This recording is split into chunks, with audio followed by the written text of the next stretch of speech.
por este día. Está de más presentarla formalmente a Ximena, pero corresponde compartir con ustedes parte de su currículum. Ella es asistente social, máster en Servicio Social en la Universidad Federal de Río de Janeiro, doctora en Ciencias Sociales de la Universidad de la República, docente e investigadora en régimen de dedicación total en el Departamento de Trabajo Social, Facultad de Ciencias Sociales, co-coordinadora del Diploma de Especialización en Políticas Sociales, integrante del comité editorial de la revista Fronteras, y con 10 años de experiencia acumulada en la Intendencia en el Servicio de Tierras y Viviendas y la División de Tierras y Hábitats. Le damos lugar a Ximena. Lo que sí vamos a compartir como algunas formalidades que tienen que ver, bueno, con esto de apagar los micrófonos, y dado que somos tantos y que va a resultar como medio imposible verlos a todos, cuando le pedimos que usen el chat, no sé si todos ven en la línea de abajo que les aparece, y en el chat que puedan ir colocando allí, ir escribiendo consultas, preguntas para el final, para Ximena, y que nos podamos dar esa instancia de intercambio. ¿Sí? ¿Bien?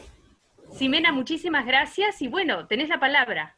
Bueno, muchas gracias a Dasu por la invitación, y felicitar también por este ciclo de encuentros, si siempre tener espacio para la reflexión y un espacio colectivo en esta forma tan singular ahora es importante, bueno, en este contexto, como ustedes decían, aún más.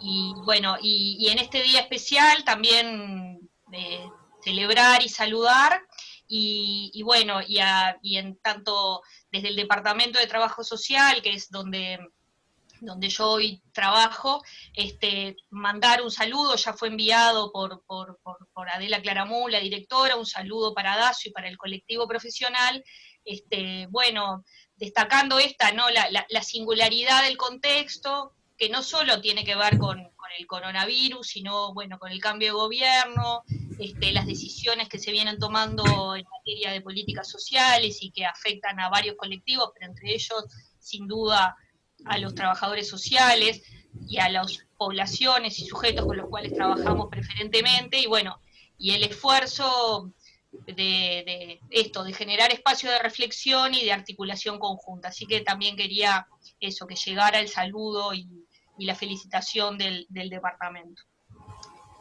La idea es que yo comparta con ustedes algunas reflexiones sobre cómo se viene gestionando la atención a las situaciones de pobreza y de vulnerabilidad y de pérdida de ingresos de parte en el nuevo gobierno, y a partir del COVID-19. Antes quiero hacer dos o tres, digamos, como para enmarcar un poquito esto, para ubicar esas reflexiones más concretas en un marco más amplio. Lo primero es que nosotros tenemos, a diferencia de otros países, no sé, la gran mayoría, capaz que hay algún otro, no lo tengo registrado, coincidencia entre el virus y el gobierno, ¿no? Y se inician casi en simultáneo. Asume el 1 de marzo el gobierno y la emergencia sanitaria se declara el 13. Y ahí uno podría decir, bueno, ¿cuál es el sentido de mirar las medidas? Porque, bueno, capaz que el gobierno está haciendo medio que lo que puede en función de que acaba de asumir, y bueno, y en cualquier tarea nueva siempre hay un tiempo de aprendizaje. Yo no creo que eso sea así, es cierto que está recién asumido, pero yo creo que, digamos, mirar las medidas, en este caso, en relación a la pobreza, como les digo, pero más ampliamente, tiene un doble sentido. Tiene claramente un sentido porque estamos en una crisis y que hay como cierto acuerdo sobre la gravedad de la crisis, entonces intentar dimensionar esa gravedad y cómo se la viene atendiendo es importante en sí mismo, pero además porque yo creo que nos da pistas para adelante. Yo creo que,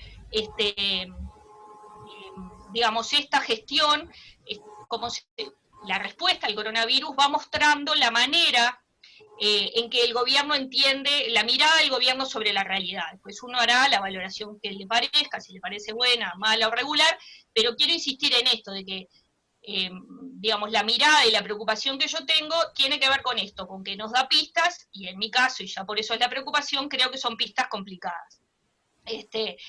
No quiere decir que esto es necesariamente lo que va a seguir pasando, porque la vida social y la vida política es más amplia que lo que hace el gobierno, pero insisto, creo que nos da pistas sobre la orientación, sobre la mirada que tiene el gobierno sobre la realidad.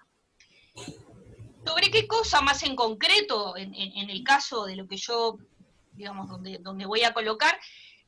Yo diría que básicamente en términos del acceso al bienestar, ¿no? En esta idea de Spin-Andersen de que el acceso al bienestar supone cierta combinación entre Estado, mercado, familia, y también él nombra con menor relevancia las organizaciones de la sociedad civil, el tercer sector, en fin. Entonces, bueno, él dice, estas tres esferas, Estado, mercado y familia, están siempre presentes, pero no se expresan de igual manera siempre, y por eso él habla de tres tipos de régimen de bienestar. Pero lo que me importa es decir, bueno, siempre para él tenemos las tres esferas. Entonces, si queremos entender un poco más de qué resultados dan esas combinaciones distintas, tenemos que avanzar en mirar la orientación, sobre todo la orientación del Estado. No, quiero repetir esto, es decir, no alcanza solamente para definir un régimen, no voy a tener pistas solamente con el régimen de bienestar que tengo, solamente mirando si hay una o dos de las tres esferas, siempre voy a tener las tres esferas, pero según cómo esas esferas se combinen, voy a tener resultados distintos. En algunos casos voy a tener sociedades más desiguales y en otros casos voy a tener sociedades un poco menos desiguales. Y ahí hay una centralidad que tiene que ver básicamente con lo que hace el Estado. Entonces, lo primero es que tengo las tres esferas, de que siempre tengo el Estado, pero que si, según la pretensión que tenga de qué es lo que, la orientación que uno tiene de cuál es lo que quisiera que hiciera el Estado, y si uno la tuviera en términos de reducir la desigualdad, tengo que avanzar y mirar un poco más cuáles son efectivamente las acciones que el Estado realiza. No toda acción, y esto es lo segundo que quiero indicar, no toda acción del Estado dará el mismo resultado. Y en las palabras que él usa, él dice, bueno, un Estado más fuerte, con una orientación más universal, con políticas más robustas, tendrá la posibilidad de desmercantilizar o de familiarizar, o sea, reducir un poco, aunque fuere, nuestra dependencia del mercado y nuestra dependencia de la familia. Entonces, tenemos siempre Estado, no siempre el Estado hace lo mismo y no siempre genera las mismas consecuencias. Aún en los regímenes liberales hay intervención del Estado, solo que evita lo peor, pero no tiene ninguna incidencia en términos de las desigualdades que tenemos. Eso supone entonces que tenemos que avanzar más allá de mirar si tenemos Estado sí, Estado no, y mirar qué orientación tiene la política social.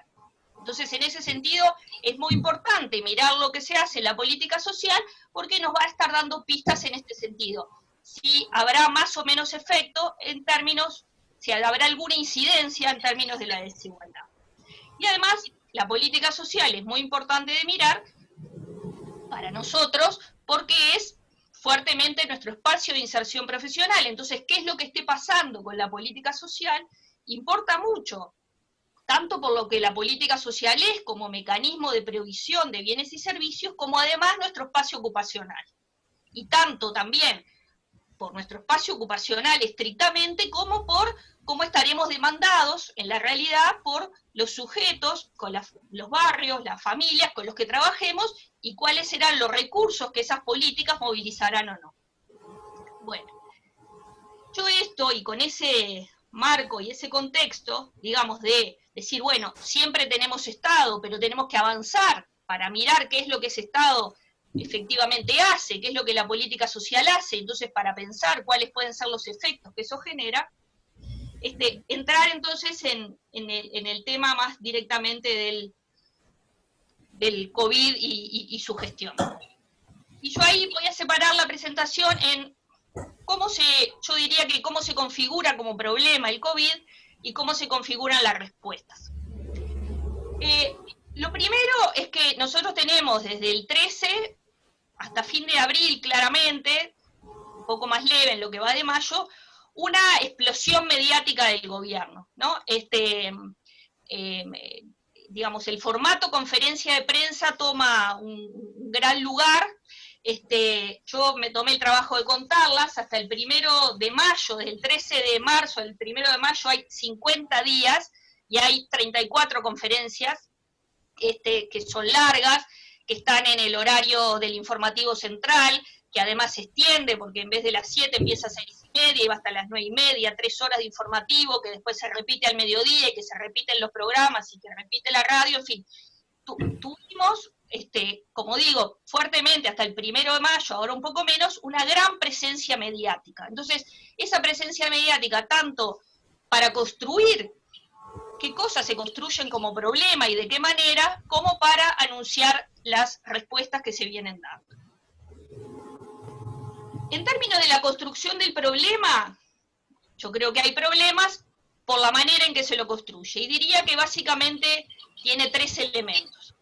Primero, es un problema básicamente, se anuncia y se presenta como un problema básicamente de salud y económico. En segundo lugar, como un problema que parece que nos afecta a todos por igual. Y en tercer lugar, como un problema que se lo reconoce como intenso, pero breve. ¿Qué quiere decir esto? Lo primero es la consideración, como decíamos, básicamente como un problema sanitario y inmediatamente además como un problema económico, ¿no? Claramente por el impacto enseguida en el empleo y los procesos de lentecimiento económico. Y después aparece muy tenuemente alguna dimensión social que básicamente aparece en relación como titular, yo de estos temas no sé después qué es lo que pasó, pero como titular aparece asociado a la violencia de género y con el efecto colateral, y asuntos que tienen que ver más de índole psicológica, depresión, por el aislamiento, en fin, ¿no? Entonces aparecen en el informativo, por lo menos que yo veo, los 20800 ahí, y esa parecería ser la única dimensión social que traemos a la cuestión. No aparecen más asuntos. De hecho, además, cuando miramos, por ejemplo, el comité de expertos que asesora al presidente y en base al cual está tomando las decisiones, tenemos un economista, un matemático, un gastroenterólogo y un bioquímico. No hay una dimensión social que parezca ser relevante a ser considerada. Después, eso es lo primero. Eso hace que no ingrese, tampoco, es en esa dimensión social, tampoco ingresa al discurso la idea de que tenemos realidad, que llegamos al coronavirus con realidades distintas, y más que distintas, desiguales. Esto que yo decía, el coronavirus parece que nos encontrara a todos en la misma situación, que todos tuviéramos las mismas condiciones para sobrellevarlo, y que la situación de salida, que no sabemos si ya estamos o vamos a estar, pero bueno, lo que venga después y cuando venga, nos va a encontrar en las mismas condiciones. La única cosa que aparece como los mayores de 65 años. Incluso en los mayores de 65 años también parece que la realidad fuera igual para todos, ¿no? Ahora había un aviso que ahora salió, que los nietos le decían a los abuelos que salían de la casa, que no sé si lo vieron, y los nietos claramente vivían en determinada zona de Montevideo, no era las distintas expresiones de los nietos que le hablaban a las distintas realidades de los abuelos, era determinados sectores medios que hacían esa convocatoria. Entonces, no hay ningún eje de esto, no hay ninguna referencia a situaciones distintas y desiguales de enfrentar, de llegar al coronavirus, de transitar por él y de salir. Primero que no hay, y además que parte del discurso que se construye es esto de salimos todos juntos, del nuevo maracanazo, y digamos, la gran apología a la salida colectiva y frases de esas de todos juntos podemos, este partido lo ganamos todos, de esta salimos todos juntos, ese tipo de frases donde la convocatoria es a una cuestión colectiva que no convive ni dialoga de ninguna manera con las realidades desiguales.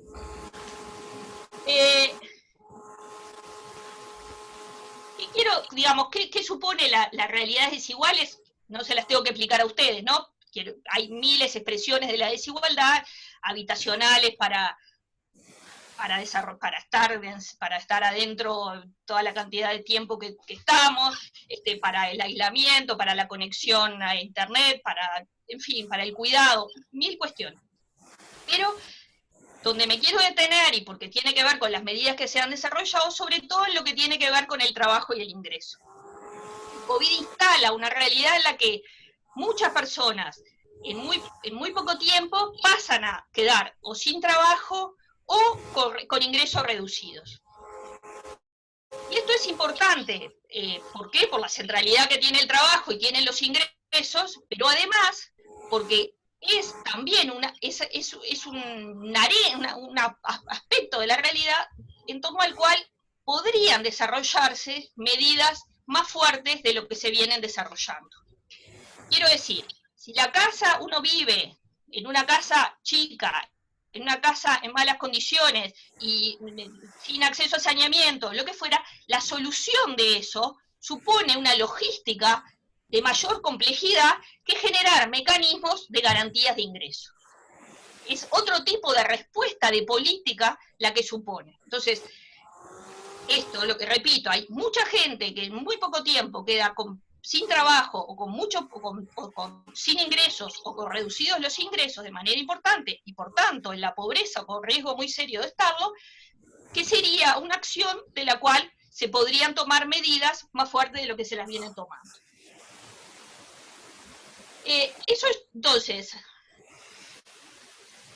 y además lo otro, esta afectación del empleo supone también, digamos, limitar o lesionar en fin, o afectar la estabilidad que en muchos casos, no siempre, pero que en muchos casos permite el empleo. Entonces, no solo muchas personas quedan, como decimos, sin trabajo, sin ingresos o con ingresos reducidos, sino además con dificultad para poder proyectar mínimamente el tiempo futuro, ¿no? Que es eso también, el trabajo nos permite una cierta estructuración del futuro. Entonces, problema que decíamos, solo dimensión económica de salud y económica, un problema donde no se atraviesa por una reflexión sobre la desigualdad, sí sabemos que hay alguna gente que está peor, y por eso el gobierno desarrolla algunas acciones, pero no aparece como un asunto tematizado, ni demasiado desarrollado en qué dimensión esa gente está peor y cuán peor están esas personas. Lo tercero, como decíamos, una crisis breve, intensa pero breve, ¿no? Aparece ahí Arbeleche, tiene frases, la que a veces es profunda pero transitoria, y el presidente muy rápidamente, ya en Semana de Turismo, después de todas las exhortaciones a que nos quedáramos adentro el viernes y sábado, ya muy rápidamente empieza a plantear el día después. Y eso va a tener impactos en las medidas que se toman, en algunas de ellas, ahora lo vamos a ver, porque bueno, inmediatamente se puede pasar a confiar en que digamos, va a haber un proceso de dinamismo económico de nuevo y por tanto no van a ser necesarias medidas. Y además permite, por ejemplo, llevar la ley de urgente consideración al Parlamento. O sea, no es casualidad que hay un discurso que se construye de que de esto ya está pasando, y inmediatamente a los pocos días se anuncia el envío y efectivamente se envía la ley de urgente consideración más la ley de medios al Parlamento. O sea, hay hay una construcción de eso, de un problema que es del cual ya estamos saliendo. Ya muy rápidamente empezamos a salir y por tanto también nos podemos encargar de otros asuntos. Bueno, entonces, como decíamos, problemas en términos de la construcción del problema por estos tres asuntos. Yo diría que hay también problemas en la construcción de respuesta, en la construcción de la respuesta, y ahí yo identifico 4 asuntos. Lo primero, una desproporción entre el anuncio y la respuesta efectiva. Lo segundo, de respuestas poco claras. Tercero, respuestas muy modestas en lo que efectivamente materializan y además por poco tiempo.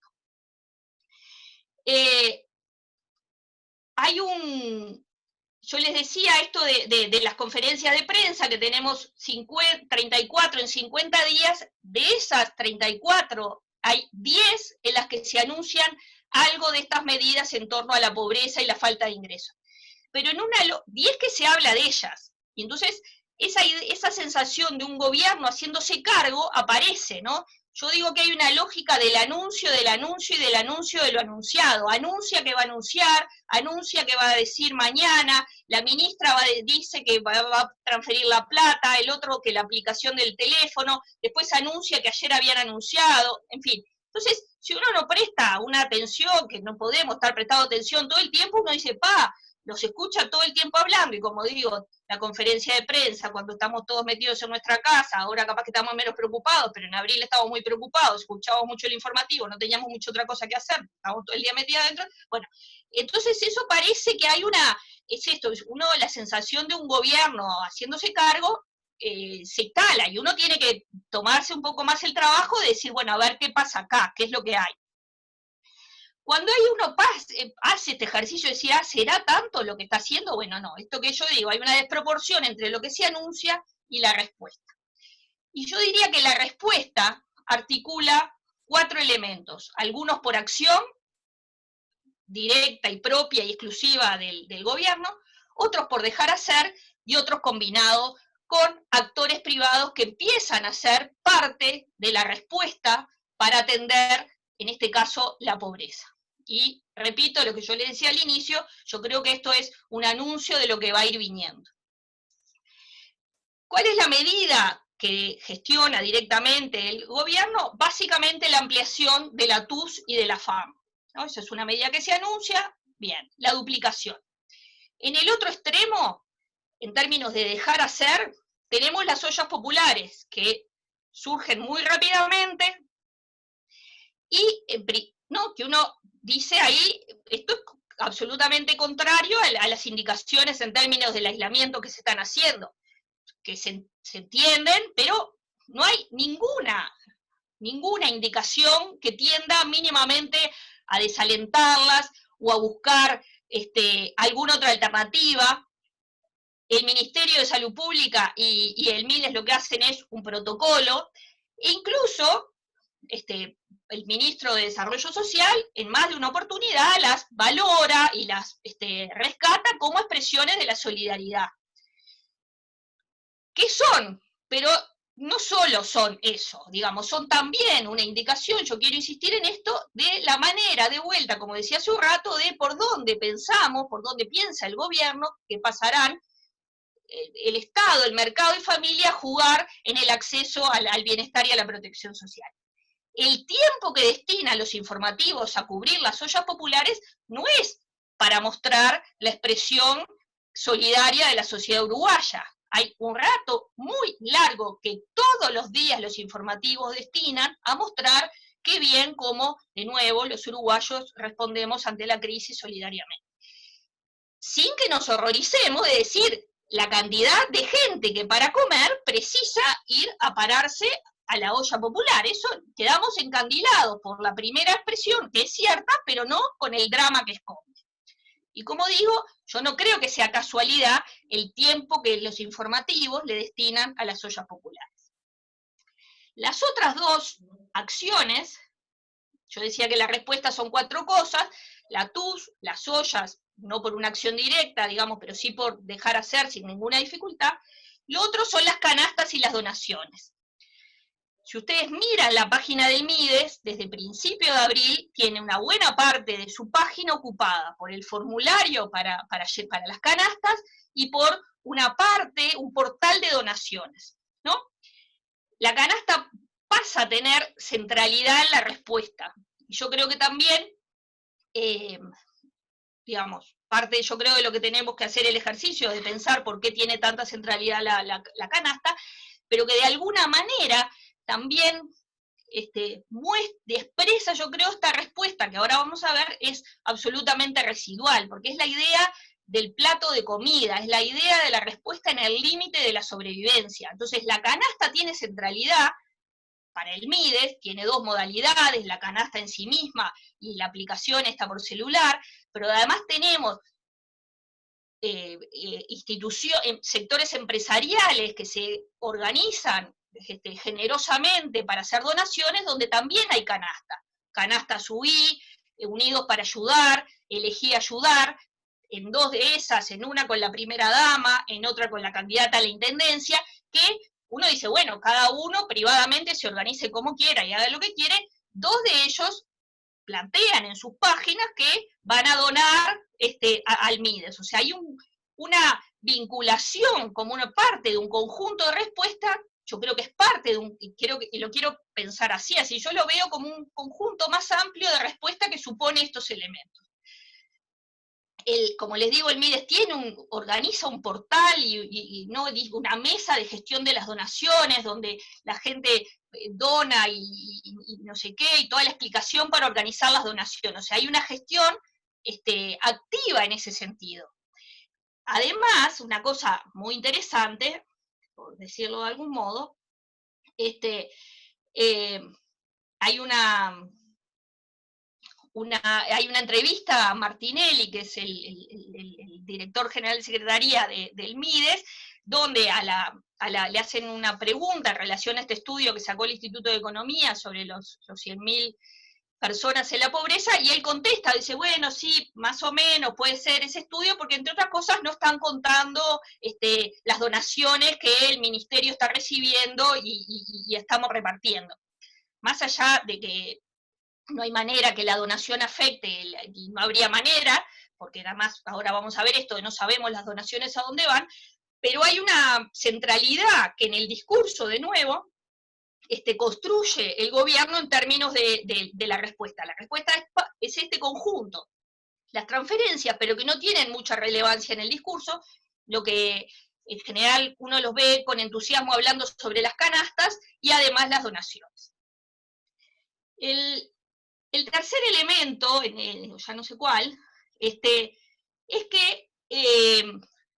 decíamos, este conjunto es, además de que hay una desproporción entre lo que se anuncia y lo que se materializa, es poco clara las condiciones. O sea, uno para acceder a las canastas sabemos que no se puede ser beneficiario de prestaciones de BPS, de TUS o AFAM, pero no están claros los criterios con los cuales, en términos del acceso público a la información, no está claro con qué criterios se priorizan las canastas, no sabemos a dónde se entregaban las canastas, en qué departamentos, en qué zonas, si en relación a qué, a la cantidad de afectados por el coronavirus, y por desempleados, y por nivel de pobreza.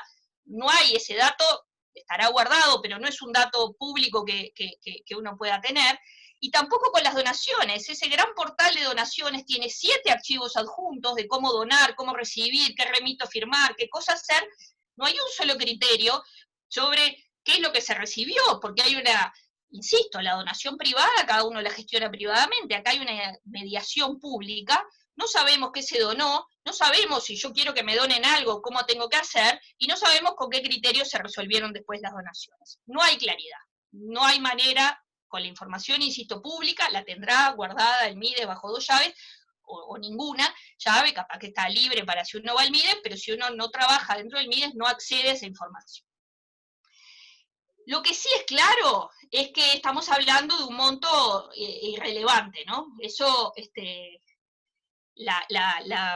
la política asistencial siempre es residual, pese a todas las discusiones que hay en torno a ella. Otra desproporción que siempre hay es entre lo que materializa la política asistencial y lo que se discute en relación a ella, pero ese trazo aparece radicalizado acá, ¿no? O sea, hay una duplicación de TUS y AFAM que se reparten en 2 meses, además, con lo cual el monto en abril y mayo es muy poco. Las canastas son 1.200 pesos, las canastas estas otras privadas son todavía menores, pese a la laraca que se hace.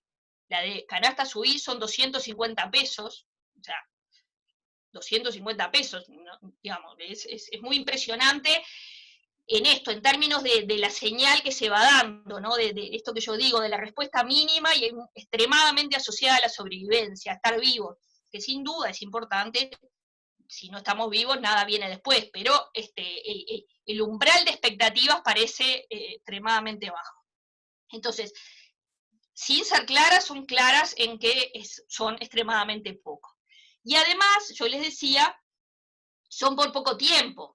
Entonces, no solo hay muchos estudios, por ejemplo, con transferencias, estudiando las transferencias condicionadas, que son siempre pocos, pero no parte de las cuestiones que se le valoran como favorables a las transferencias, que las personas receptoras valoran, es esto de la estabilidad, ¿no? Es poco, pero sé que lo voy a tener todos los meses. Acá no, acá es poco y ni siquiera no lo voy a tener todos los meses. En principio las canastas se anunciaron que eran una sola vez, ahora esta semana se anunciaron que hay una segunda canasta, pero yo no sé si va a haber otra canasta más o es cada vez me tengo que ir arreglando, y en la entrevista Martinelli también dice, bueno, estamos pensando en la posibilidad de volver a duplicar, pero lo están pensando, no sabemos cuándo lo terminan de pensar. O sea, hoy, digamos, cuando la crisis se instala en abril, las personas beneficiarias de TUSIAFAM saben que tienen su duplicación 2 meses y a otros que le toca una canasta.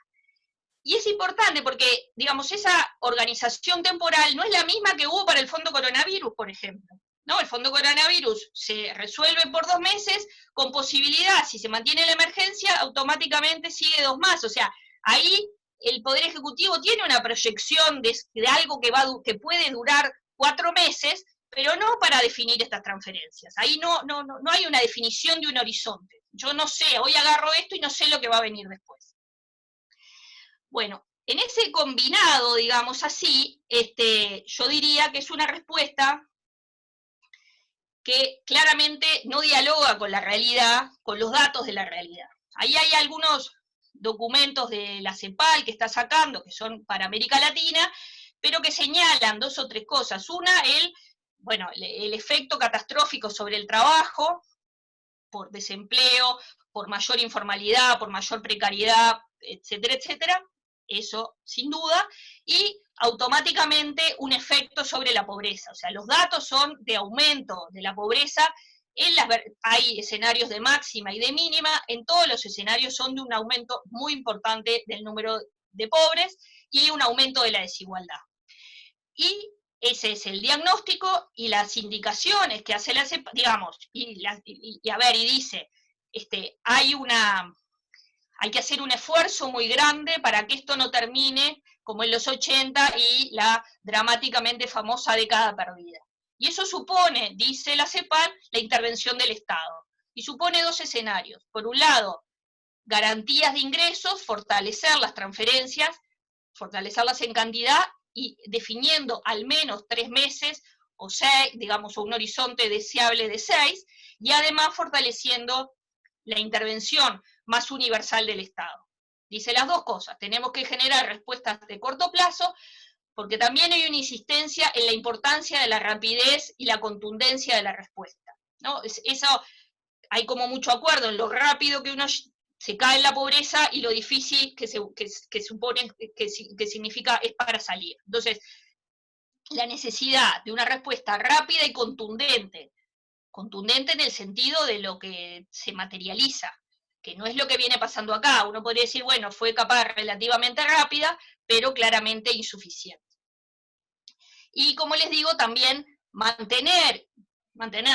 América Latina en general, desarrollar, y donde existe, fortalecer y sostener los componentes de políticas sociales más universales. Eso para América Latina. Y para Uruguay, lo que tenemos es el informe del Instituto de Economía, que lo que nos dice, básicamente, esperen que lo encuentre,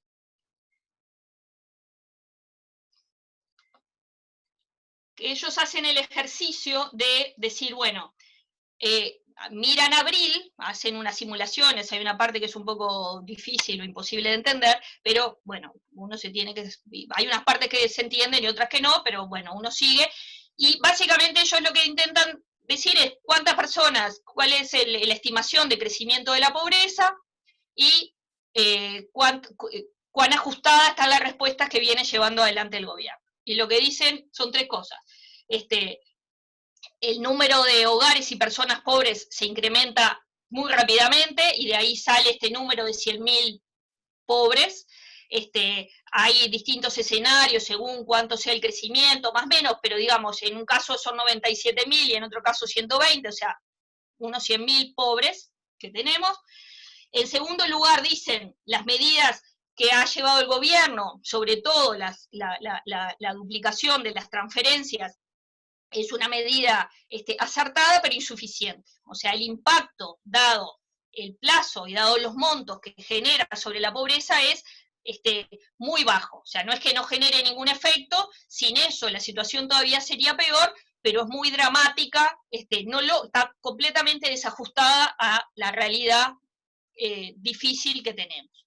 Y lo tercero que dicen es, bueno, ¿qué es lo que deberíamos hacer? Fortalecer estos mecanismos de transferencias, hacen unas cuentas de lo que eso saldría, y ellos dicen, es una respuesta que es posible de ser absorbida por el Estado uruguayo. O sea, acá no es un tema, acá lo que supone es la voluntad política de ir por este camino y de proteger a estos sectores. O sea, no es imposible. Entonces, bueno, como síntesis, dificultades para definir el problema, dificultades en la respuesta, desajustado a lo que se viene planteando sobre la realidad de América Latina y también desajustado a lo que está pasando, a las previsiones de la situación que tenemos hoy en el Uruguay, que muchos de ustedes se estarán cruzando en sus lugares de trabajo con estos datos que nos pasa el Instituto de Economía, pero que nos dicen eso. Tenemos más pobres y tenemos una insuficiencia muy fuerte en las respuestas que se vienen dando,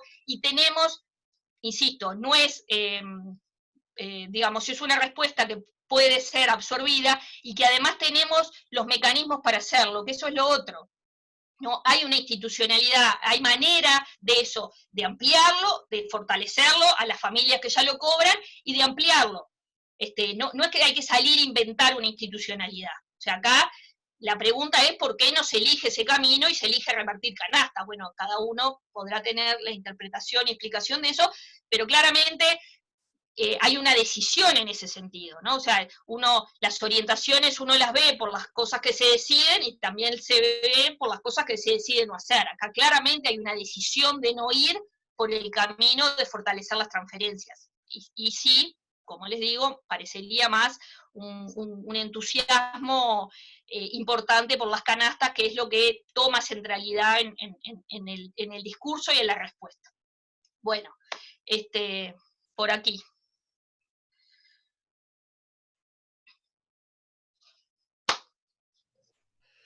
Bueno, muchísimas gracias. La idea era que pueda haber un intercambio ahora, y que puedan ir escribiendo en el chat, dado que una alegría la cantidad de gente que nuestra presidenta no pudo entrar, con lo cual seguramente alguno de nosotros de la directiva salgamos para que ella luego por lo menos pueda dar el saludo. Pero bueno, no sé, queda abierta la posibilidad de comentarios, intercambios, preguntas. La idea, esto que fuera realmente un ida y vuelta. Así que bueno, queda abierta la posibilidad.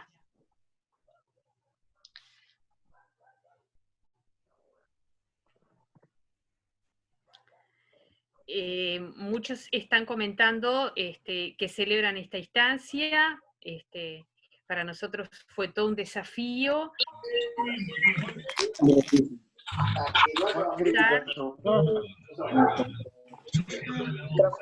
Instancia que pudiera nuclear.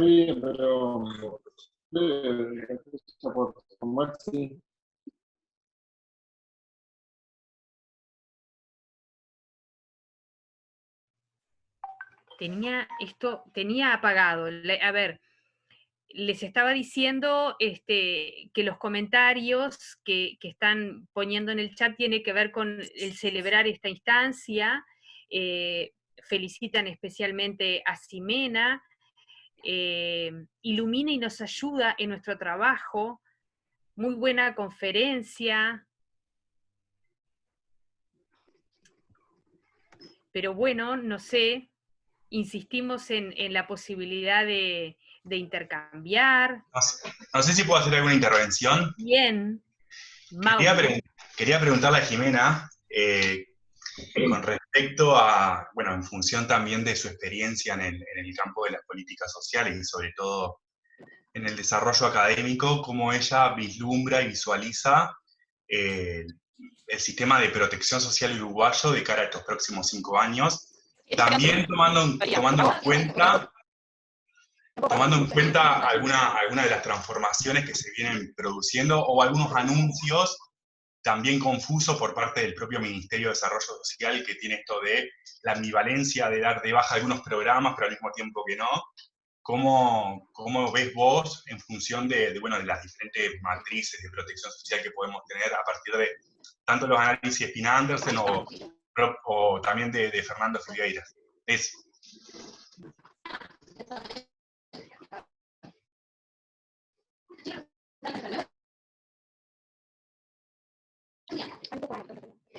¿El contexto, sí? ¿O cómo es? ¿Sí? A ver, yo no tengo una mirada muy favorable sobre lo que va a pasar. En el sentido, digamos, por la orientación general que tiene este gobierno, donde en esta idea de cuál es el peso del Estado, del mercado y la familia, hay una confianza muy fuerte en el mercado. Entonces yo tiendo a pensar que las políticas más de orientación universal van a tender a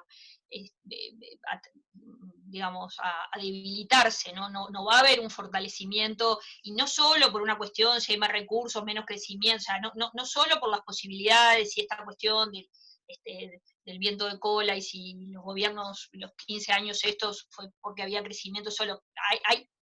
Hay cuestiones que tienen que ver con orientaciones ideológicas, políticas y miradas de la realidad, y entonces en ese sentido yo creo que sí hay una diferencia, más allá de todo lo que uno pueda encontrar, de dificultades de los gobiernos pasados. Sí creo que hay una orientación distinta que cree en el mercado como mecanismo principal de asignación de recursos.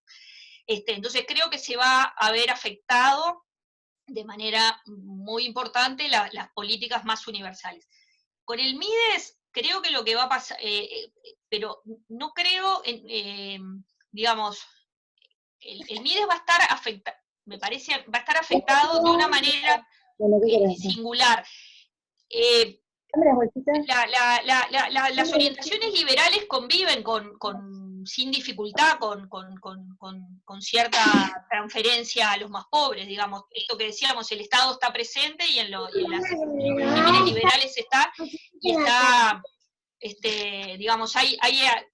hay programas para los pobres que se van a seguir haciendo. Ahí no es que van a desaparecer, no es el ministerio que va a desaparecer. Sí, lo que va a haber claramente, y eso ya está apareciendo, es una transformación en las formas de gestión, eso por un lado, o sea, claramente ahí hay una decisión del espacio que tuvieron las ONG de eliminarlo, o sea, va a haber un cambio en ese sentido, si ya lo está viendo. Habrá que ver si además eso supone un cambio en la orientación de los programas, eso habrá que estar atento. Y yo tiendo a pensar que va a haber un cambio en las formas de acceso a las prestaciones. O sea, yo creo que, por ejemplo, los anuncios del cambio de Uruguay Trabaja hacia las intendencias, creo que supone, que es posible que asistamos a manejos más clientelares de la política social. No va a desaparecer el MIDES, porque como les digo, hoy de casualidad volví a escuchar a Metele, que son pasteles, que es increíble esa gente cómo vio todo con una claridad increíble en carnaval. Y bueno, y esta idea de la caridad y de la beneficencia y yo creo que esta cuestión de lo que yo decía, el tema de la donación y la canasta y toda la solidaridad voluntaria contra la solidaridad obligatoria, ¿no? Porque todas estas expresiones son las mismas que cualquier discusión impositiva te van a poner el grito en el cielo antes de empezarla, pero entonces yo resuelvo lo que doy, cuando dono y lo que doy. Entonces, no va a desaparecer el MIDES, pero claramente van a haber estos cambios. Lo que digo, sí en cómo se gestiona, eso ya aparece, posiblemente un cambio en el tipo de prestación, habrá que estar atentos a si hay además en las orientaciones, y a los criterios, y a cómo se asigna, y cuál es el peso que empiezan a tener los gobiernos departamentales. No nos olvidemos del viceministro, fue intendente, o sea, ahí yo creo que hay, digamos, ¿no? Su acumulación no tiene que ver con esto, yo creo que el aporte ahí del ministro es más en esto, en cómo se gestiona. El Ministerio de Desarrollo Social, o sea, ustedes se acuerdan que la Calle durante la campaña planteó que de los 13 ministerios había 3 que no querían negociar, uno era el MIDES, y Educación y Economía los otros, y el MIDES es el único ministerio que los 3 cargos son del Partido Nacional. Los otros son todos compartidos, o sea, hay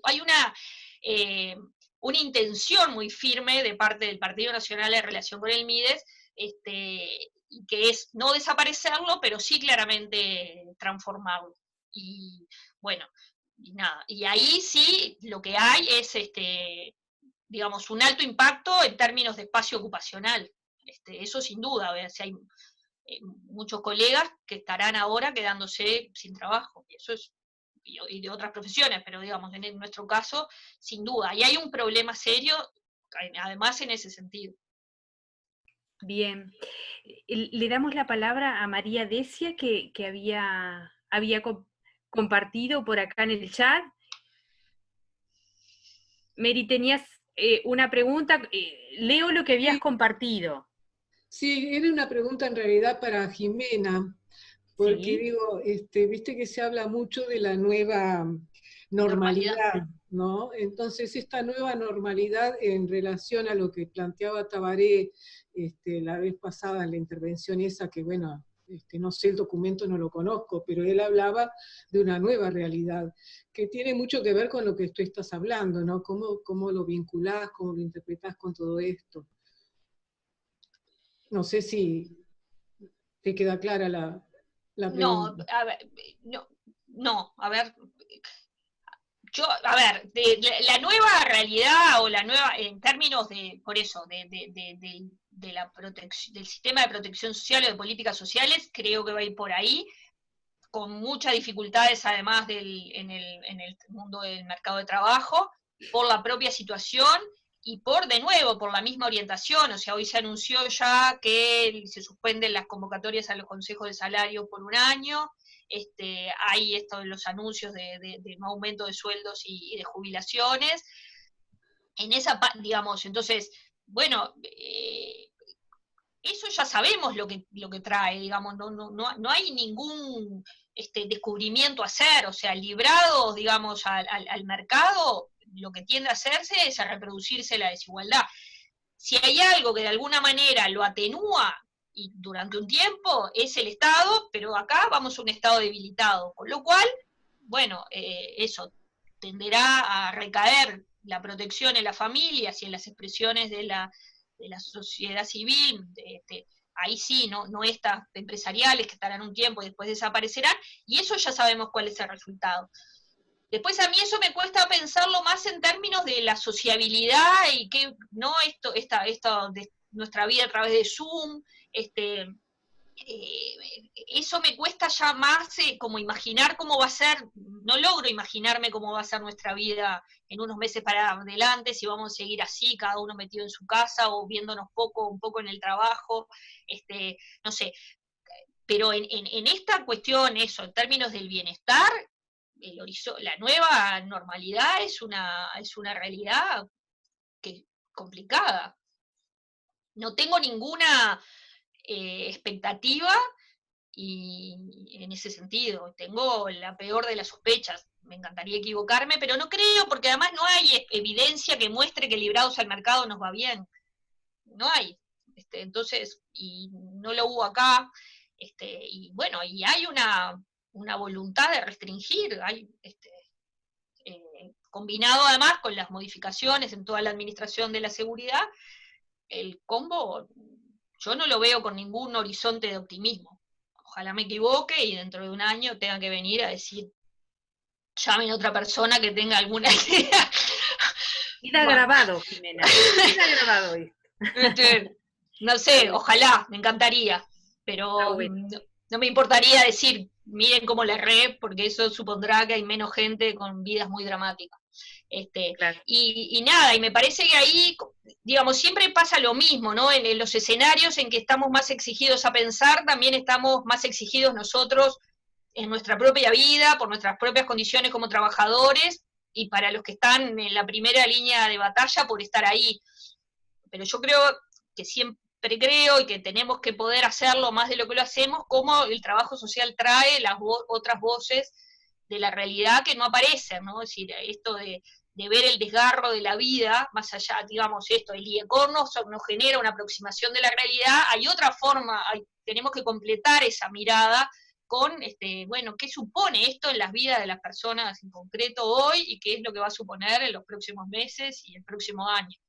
Y ahí está, es eso, siempre pasa lo mismo, con la crisis, nosotros también estamos en crisis y bueno, y es más difícil, pero bueno, deberíamos hacer un esfuerzo por poder traer esto, más la voz nuestra del trabajo social y las voces que nosotros recogemos en las inserciones profesionales.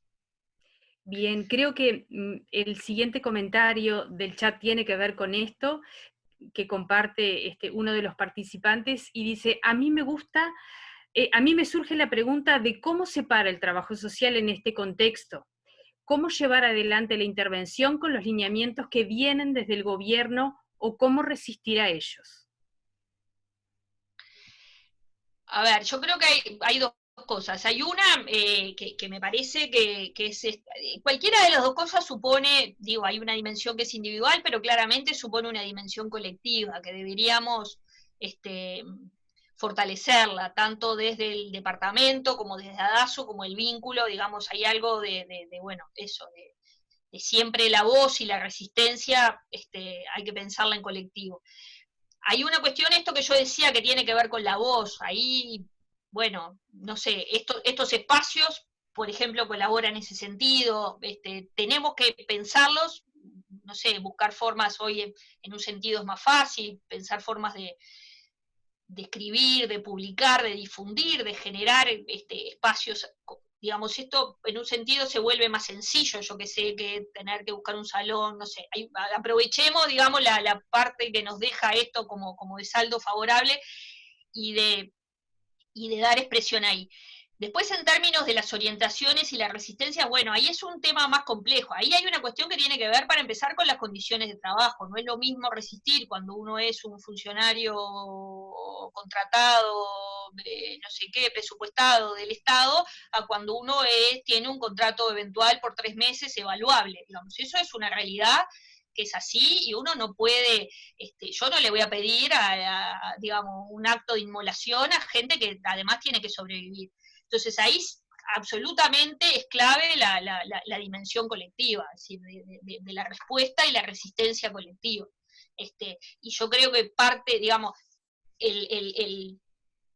esto del desarme de la ONG tiene que ver con la mirada sobre las ONG que hay, pero además se pasa a una lógica individual, por lo menos lo que sabemos con cercanías, ¿no? Es decir, ya no contrato a la ONG y paso a contratos unipersonales, con lo cual atomizo ese espacio de trabajo. Entonces ahí, sin duda, hay dificultades. Pero de nuevo, no veo más que ciertos niveles de organización colectiva, y ahí me parece que hay algo de bueno, también de un rol de la universidad, de cómo va planteando estos temas en agenda. También yo siento que ahí hay una voz que nos corresponde desde la universidad, también importante, bueno, de mostrar esto, los impactos que supone, porque pasar digamos, hay una cuestión sin duda que es primera para el que trabaja, pasar a formas eventuales, pero si vos tenés además la política social, el programa, toda gestionada por eventualidades, se vuelve difícil, digamos, hay algo de la calidad, aunque las personas sean las mismas, pero hay algo de la calidad que se afecta si yo estoy todo el tiempo con gente que no sabe si va a estar ahí, que está tratando de buscar para irse para otro lado, porque razonablemente es su trabajo y tiene que sobrevivir de algo. O sea, si yo estoy en un lugar donde está todo el mundo tratando de irse para conseguirse otra cosa, eso sin duda tiñe y afecta. Pero ahí no veo más que, de nuevo, que esto de lo colectivo, y los planteos, bueno, que se puedan hacer en ese sentido, hay que estar atentos a qué formas va tomando, cómo eso se denuncia,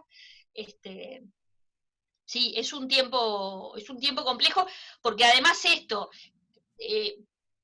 la política social, digamos, hay una afectación de la política que viene de las propias, esto como lugar de trabajo, pero además tiendo a pensar que las prestaciones se van a empobrecerse en un escenario de empobrecimiento de la gente, con lo cual también hay una exigencia para el trabajador que tiene más demandas de las que tiene su propia situación laboral precarizada, más la gente con la que trabaja más empobrecida y con menos recursos para responder. Entonces, no es un lugar fácil.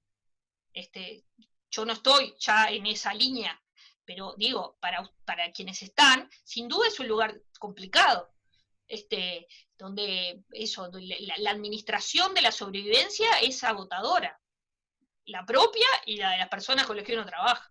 Entonces ahí me parece que el rescate de lo colectivo es fundamental, y hay un tiempo que es de la catarsis que yo creo que es necesaria.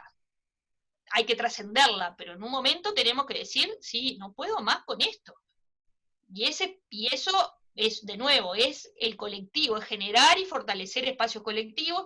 En ADASU, insisto, creo que hay un vínculo con la universidad que tenemos que ya existe, pero que lo tenemos que consolidar. Hay una voz ahí que la universidad tiene que fortalecer, de plantear, bueno, las dificultades del contexto, digamos, y la exigencia, la necesidad de la política social en un contexto que va a ser, bueno, de empobrecimiento.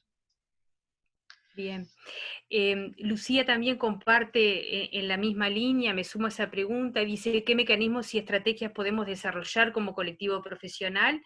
Que era lo que venía respondiendo. Otro comentario de Lucía, sin duda la población está pasando de ser sujeto de derecho a objetos de caridad y beneficencia. Sí. Teresita, personalmente tuve que realizar un trabajo para políticas sociales que tenía que ver con el COVID-19 y teniendo en cuenta, Naomi Klein, el shock, teniendo en cuenta que no está sucediendo hoy y cómo se relaciona con la historia, cada vez que sucede, tanto sea una guerra o el COVID-19 y el día después. Para Ximena, ¿componente religioso o católico más precisamente incide en esta postura sobre solidaridad? Bueno, en Bartol seguramente,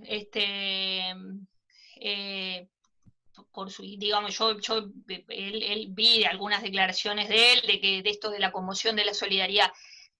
Yo creo que es más, te diría, una cuestión de orientación, que estará el componente religioso, ahí está el tema ahí bueno, de esta persona que está en calle, digamos, ahí hay también que en un sentido, parece que hace 100 años que estamos en esto, pero en realidad pasaron 2 meses.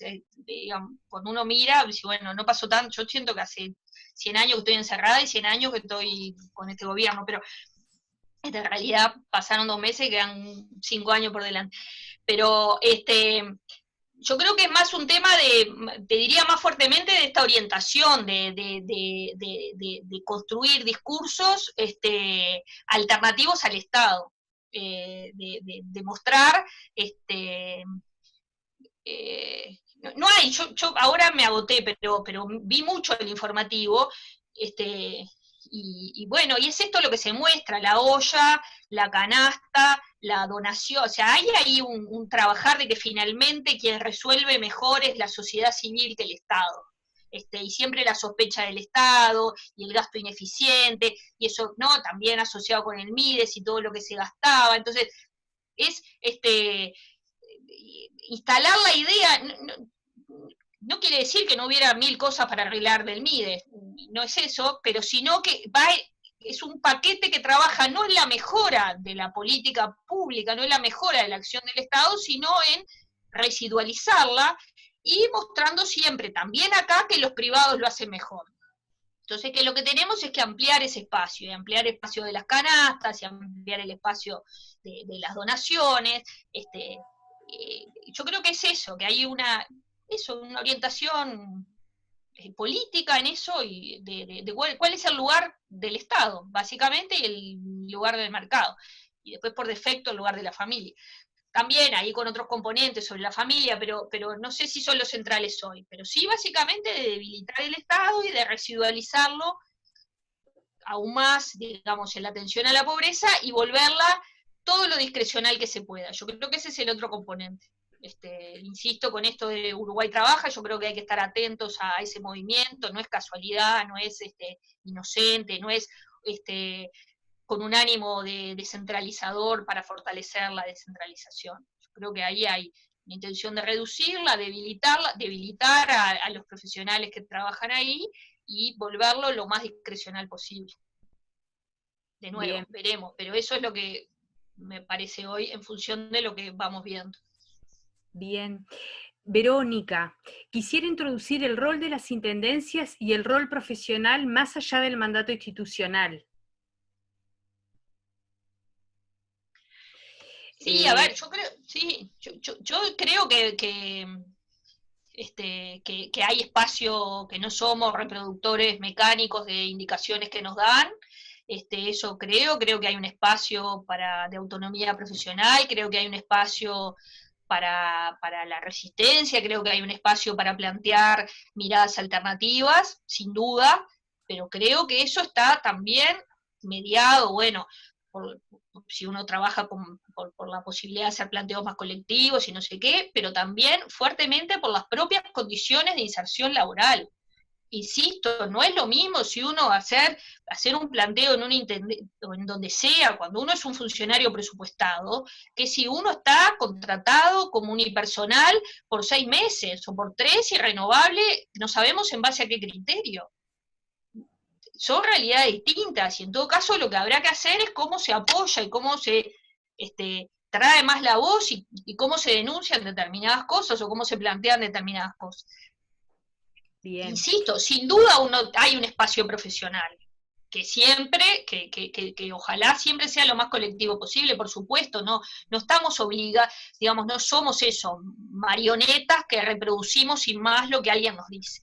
Pero los escenarios para plantear las cosas son distintos, y bueno, y uno tendrá más discrepancias, menos discrepancias con las orientaciones del lugar a donde le toque. También están las orientaciones generales y después hay mediaciones institucionales y tampoco se reproduce mecánicamente todo, pero es un escenario que no es fácil, digamos, sobre todo en algunos lugares. Ya lo creo. ¿De qué manera los trabajadores sociales están interviniendo en los criterios que toma el gobierno con entidades encargadas en relación al apoyo social que se brinda y se continúa dando? No sé contestar eso. Yo creo que, a ver, de las cosas que yo he recibido, que he leído, que me he cruzado, es que en el MIDES, que es donde se están produciendo los mayores movimientos, son decisiones que están tomando las nuevas autoridades y nadie más, digamos, y comunicando a quienes trabajan, trabajadores sociales y otras disciplinas, que no hay una incorporación de la mirada, de la experiencia, del punto de vista, de la trayectoria de nadie. Hay algo ahí, me parece, de pasar raya y algo refundacional, digamos.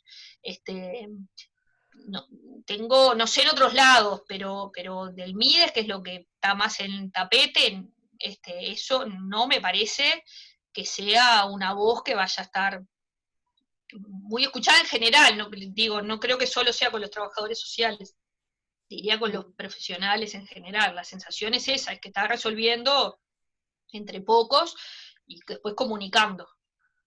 Bien. Pero capaz que hay alguien que tiene, no sé, ahí más, en realidad son ustedes los que pueden contestar en función de sus inserciones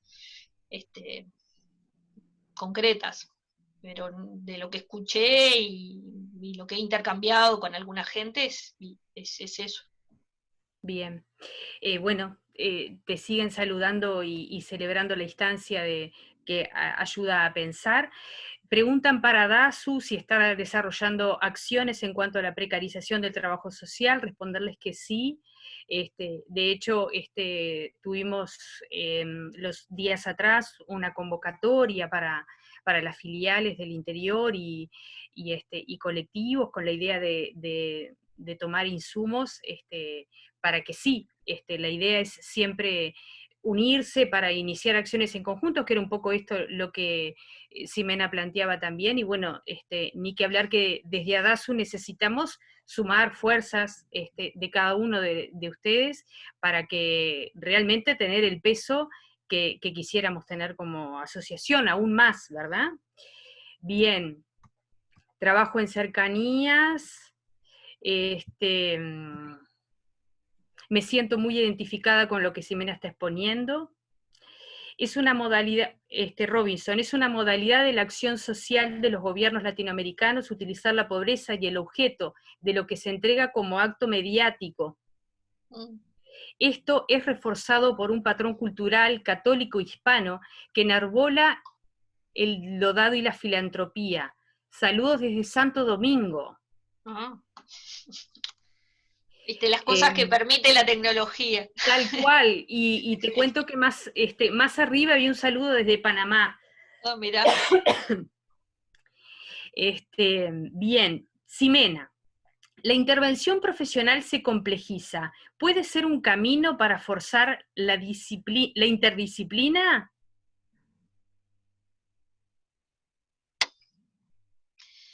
Yo no creo, yo no sé si hay un problema de interdisciplina o si había, digamos, yo creo que hay que, digamos, que lo que hay que fortalecer es la organización colectiva, y ahí creo que tiene que haber sin duda una del trabajo social y después con aquellos que comparten una mirada una determinada mirada sobre la realidad. Si hay que, digamos, a ver, creo que hay que fortalecer el vínculo también con otras disciplinas que en este caso también están siendo afectadas en sus condiciones de trabajo y que también van a estar afectadas en términos similares. Pero no sé, no más que, digamos, eso, como un espacio colectivo, no sé si especialmente desde la interdisciplina. Yo creo que ya hay una interdisciplinariedad que básicamente opera en los programas en general. No sé, no veo ahí una salida tan particular, como digo, en relación a la organización colectiva. Hola. Que comparten una mirada sobre una mirada sobre la realidad. Dale. Apareció Bien, Rosario. Tal cual, como verán, apareció Rosario. Una aparición. Tal cual. Bueno, bienvenida, y bien ya ahí, ahora te damos la palabra, Rosario. Vamos a chequear que no haya más preguntas para Ximena. Sí, obviamente que todos son saludos celebrando esta instancia, lo esclarecedora que ha sido, y bien, ilumina y nos ayuda en nuestro trabajo. Bien, creo que del chat no estarían quedando más preguntas. Vamos a chequear. Bien. Todos saludos. Así que bueno, si les parece, le vamos dando el lugar. Ya son 8:13, la idea no era extendernos más allá de 8:30. Si les parece, le vamos dando, Ximena, ni que hablar que agradecer, has debutado en este ciclo, y para nosotros, primero, una alegría el haber desbordado la capacidad de los 100 participantes. Creo que esto tiene que ver con la incorporación de la tecnología y las situaciones de crisis, como siempre uno saca saca cuestiones que de pronto no las tenía muy incorporadas en su vida cotidiana, y ni que hablar que esto es una herramienta que nos da la posibilidad, más allá de la gente, los colegas del extranjero que se han sumado, la posibilidad del encuentro con otros departamentos, que el otro día lo pudimos comprobar, y la necesidad realmente de unirnos en el trabajo para realmente, tal cual como lo decíamos al inicio, poder fortalecer el espíritu crítico. Así que para nosotros es realmente una alegría. Lamentamos y nos queda constancia de que hubo gente que no pudo sumarse, lo cual nos abre el desafío para ampliar la herramienta, pero que nos da cuenta también de las necesidades que hay en el colectivo de sumarse a instancias de reflexión, de pienso, de sacudida, como yo digo comúnmente.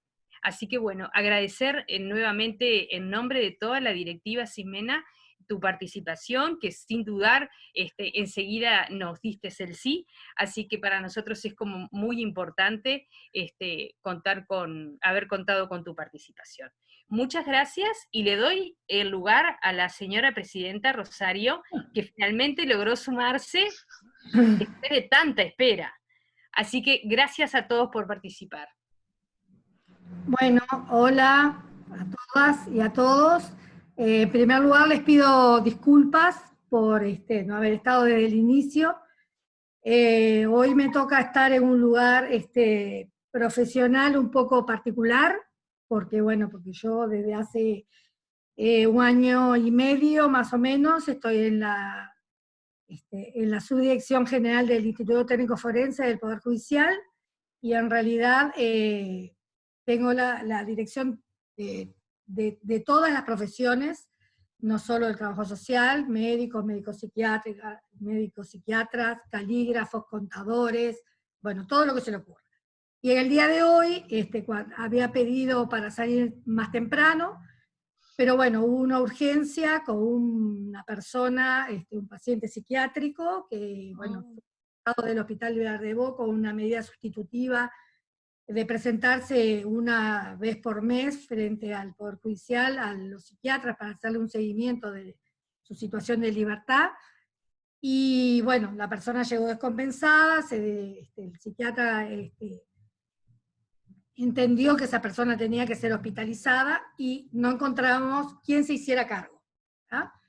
Ni los jueces, ni la policía, ni nadie, y bueno, y tuvimos que ponerle el pecho a las balas.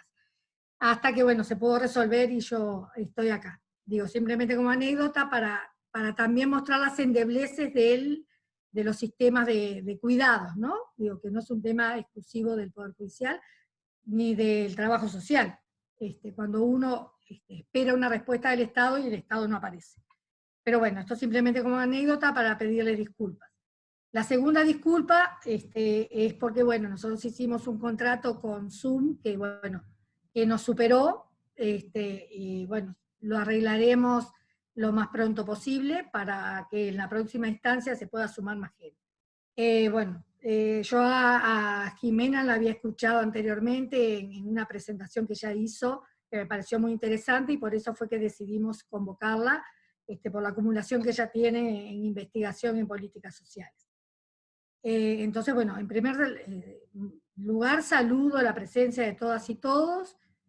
Creo que uno cuando atraviesa estas situaciones de catástrofe, porque esta es una catástrofe a nivel global, tiene sus cosas negativas y sus cosas positivas. Y yo creo que lo positivo ha sido podernos acercar a través de un medio como es a muchas y muchos compañeros que hacía tiempo que no estábamos como el cara a cara, aunque sea virtual como es este. Contarles un poquito en qué estamos.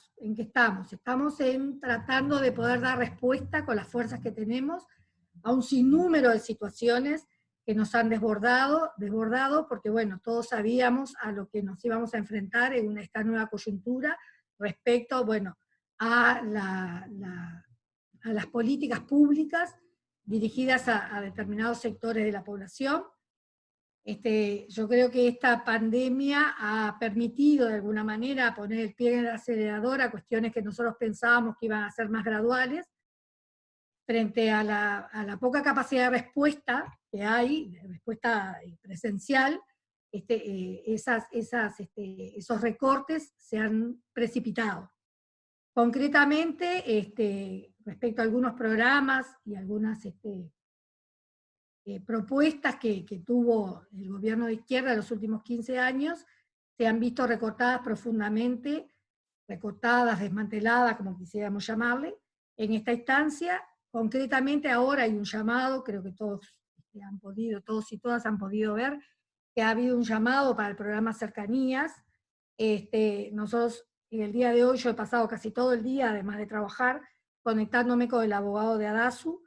Hicimos una petición de que ese llamado fuera suspendido y modificado, en primer lugar, porque vulnera la ley de reglamentación profesional, porque convoca a trabajadores sociales, a estudiantes avanzados en la misma calidad.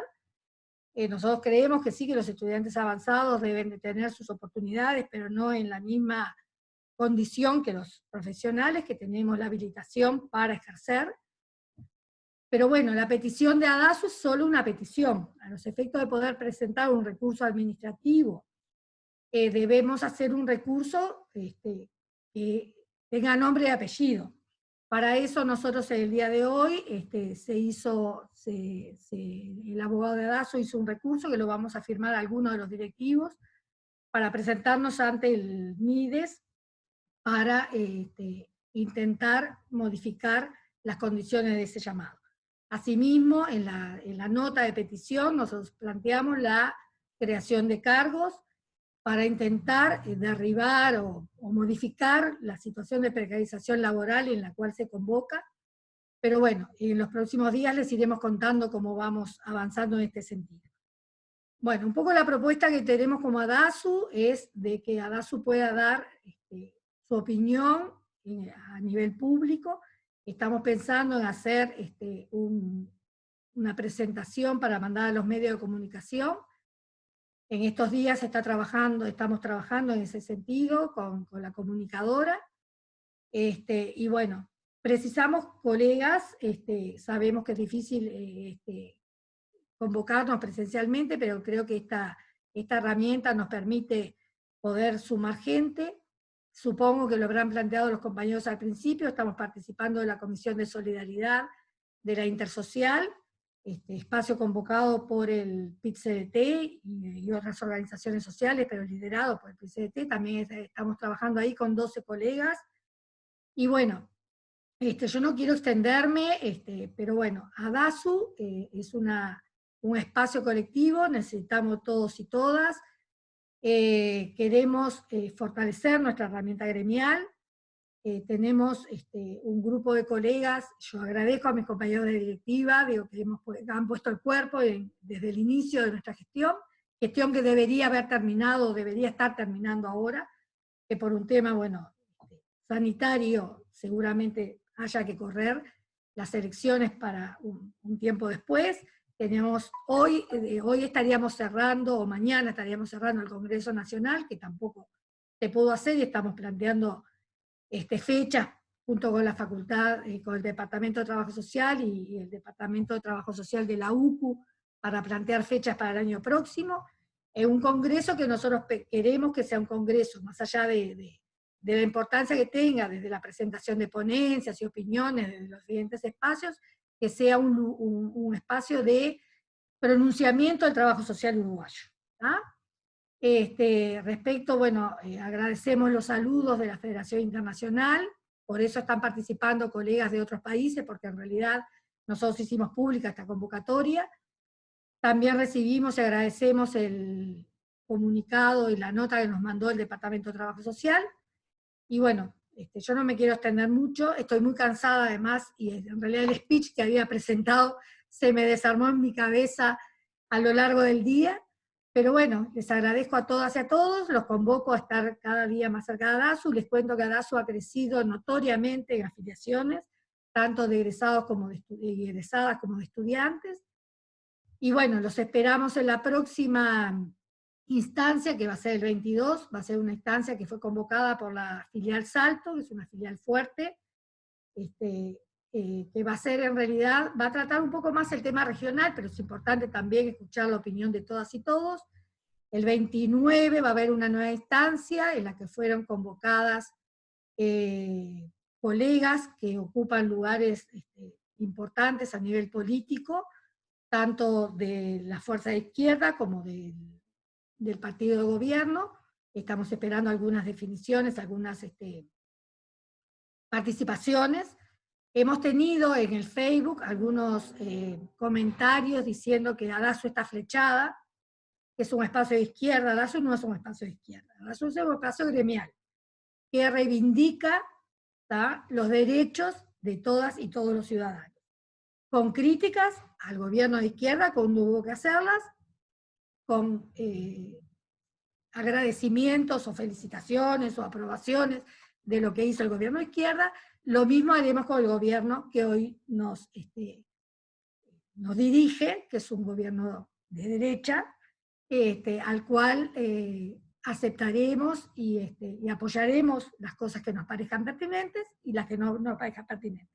No somos una asociación de izquierda, somos una asociación profesional que defiende los derechos de los trabajadores y también los derechos de todas y todos los ciudadanos del Uruguay. ¿Ah? Yo quiero que eso quede en la cabeza de todos y todas y que lo hagan extensivo a sus colegas que tengan más cercanos. ¿Ah?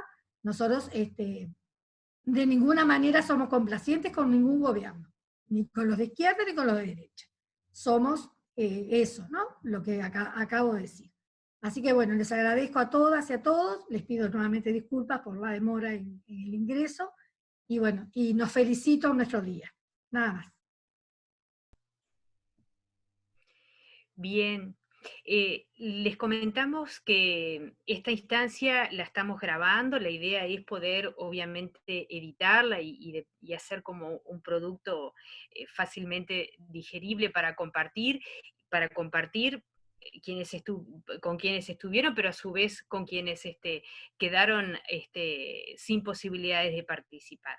Así que nuevamente, gracias a todos, que tengan un muy buen fin de jornada, y bueno, nos seguiremos encontrando en futuras instancias, ya con el cupo ampliado. Nuevamente agradecer a Ximena, realmente todos los comentarios han sido de elogios, en esto de poder ayudar y contribuir a la reflexión. Así que gracias para todos y todas, y nos estamos viendo entonces en la próxima. Quería una última, agradecer de nuevo a ustedes por la invitación y felicitar este espacio, y nada, digamos, sé, hablo por mí, pero hablo por los docentes del departamento, estamos, digamos, a disposición para lo que, no solo para esta cosa, esto de que decíamos del esfuerzo colectivo, y no sé, es decir, ahí, bueno, por la circunstancia laboral que tenemos algunas posibilidades, tenemos limitaciones, pero tenemos algunas posibilidades, hay cosas que podemos, de información, en fin, de ciertas cosas que podemos seguir. Yo siempre estoy convencida que, digamos, todos acá lo sabemos, conocer la realidad nos ayuda a operar de alguna manera, de mejor manera en ella. Entonces, en ese sentido, repito, hablo por mí, pero hablo por los docentes del departamento, lo que ustedes sientan que sirve en términos de las cosas que allí estamos haciendo, individual o colectivamente, está, por eso, cuando decís contesté rápido, siempre contesto rápido a estas cosas. O sea, yo no tengo un convencimiento profundo de que ese es el sentido, además, de una universidad pública, y yo soy parte de ella. O sea, hay cosas sobre las que no puedo hablar, la gran mayoría de los sectores de la realidad que alguna acumulación tengo, estoy disponible siempre, y repito, no soy solamente yo, es el departamento, y nada, me parece que bueno, que esto que decía Rosario, las crisis traen ahí algunas cosas buenas, y por ejemplo, aprovechar estos dispositivos que tienen sus limitaciones, pero que tienen sus posibilidades, y bueno, nada, esto, una universidad que sirva para volver mejor la realidad. Bien, gracias. Mariela, otra de las integrantes de la comisión directiva, ¿había levantado la manito? No, aplaudí. Bien. Vieron que dice reacción, ahí se puede aplaudir. Aplaudí, no digo más nada porque me parece que ya todos dijeron. Así que, Bien. nada, gracias. A ver, un aplauso final para todas y todos. Bueno, Prendan los micrófonos ahora ahí sí. va, prendan todos los micrófonos.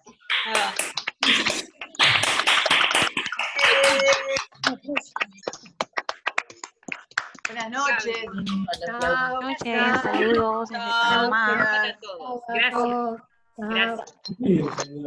Sí, y hacer eso. Es una clase, boludo. Espera, aprieto y...